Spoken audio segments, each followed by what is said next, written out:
২৬-এর বিধানসভা নির্বাচনের দিনক্ষণ যত এগিয়ে আসছে, দলবদলের ধারা অব্যাহত রয়েছে সর্বোচ্চই। ফের ভাঙন গেরুয়া শিবিরে। কোচবিহার উত্তর বিধানসভা কেন্দ্রের পাতলাখাবা গ্রাম পঞ্চায়েতের এলাকার পুটিমারি বুথে বিজেপির পঞ্চায়েতের সদস্য অনুকূল সরকার সহ বেশ কিছু জন বিজেপি কর্মী তৃণমূল কংগ্রেসে যোগদান করেছেন। তাদের হাতে দলীয় পতাকা তুলে দিয়েছেন উত্তর বিধানসভা কেন্দ্রের তৃণমূল প্রার্থী পার্থ প্রতিম রায়। আজকে আমি বিজেপি ছেড়ে তৃণমূল পার্টিতে যুক্ত হলাম। গ্রাম পঞ্চায়েতের হাজব্যান্ড আমি চাই বিজেপির যে সুকুমার রায় আছে উনি পরাজয় হোক, মমতা ব্যানার্জি জয় হোক, এই বলে আজকে বিজেপির তৃণমূলে যোগদান করলাম। সুকুমার রায় বিজেপির বিধায়ক 5 বছরে এলাকার উন্নয়নে হাত লাগাননি।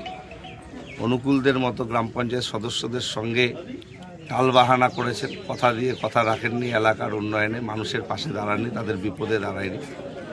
তাই জন্যে অনুকূল সহ আজকে বেশ কিছু বিজেপি সমর্থক তারা আমাদের দলে যোগদান করল। অনুকূল এর স্ত্রী আমাদের পাতলাখাওয়া গ্রাম পঞ্চায়েতের বিজেপির সদস্যা, সে কয়েকদিন আগে প্রয়াত হয়েছে। অনুকূল এখন গোটা বিষয়টা দেখছে, এই পঞ্চায়েতি ব্যবস্থাটা। তো স্বাভাবিকভাবে সেই পঞ্চায়েত প্রতিনিধি এবং বিজেপি ছেড়ে সে তার অনুগামীদের নিয়ে আজকে আমাদের দল তৃণমূল কংগ্রেসে যোগদান করল এবং সুকুমার রায়কে পরাস্ত করবার জন্য যাবতীয় কর্মসূচি এবং এই এলাকায় তৃণমূলকে আরও বেশি সংগঠিত করবে এবং বিজেপি দলে দলে যেভাবে আমাদের দল তৃণমূল কংগ্রেসে যোগদাচ্ছে, নাম লেখাচ্ছে, তাতে করে আমরা 100% নিশ্চিত আমরা এবার বিপুল ভোটে এই উত্তর বিধানসভায় জয়যুক্ত হব।